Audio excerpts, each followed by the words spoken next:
شروع اللہ کا نام لے کر جو بڑا مہربان نہایت رحم کرنے والا ہے۔ سورج کی قسم اور اس کی روشنی کی، اور چاند کی جب اس کے پیچھے نکلے، اور دن کی جب اسے چمکا دے، اور رات کی جب اسے چھپا لے، اور آسمان کی اور اس ذات کی جس نے اسے بنایا، اور زمین کی اور اس کی جس نے اسے پھیلایا، اور انسان کی اور اس کی جس نے اس کے اعضاء کو برابر کیا، پھر اس کو بدکاری سے بچنے اور پرہیزگاری کرنے کی سمجھ دی کہ جس نے اپنے نفس یعنی روح کو پاک رکھا وہ مراد کو پہنچا، اور جس نے اسے خاک میں ملایا وہ خسارے میں رہا۔ قوم سمود نے اپنی سرکشی کے سبب پیغمبر کو جھٹلایا۔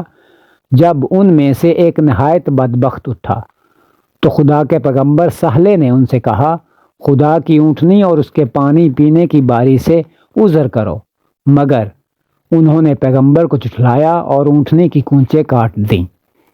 تو خدا نے ان کے گناہ کے سبب ان پر عذاب نازل کیا اور سب کو ہلاک کر کے برابر کر دیا، اور اس کو ان کے بدلہ لینے کا کچھ بھی ڈر نہیں۔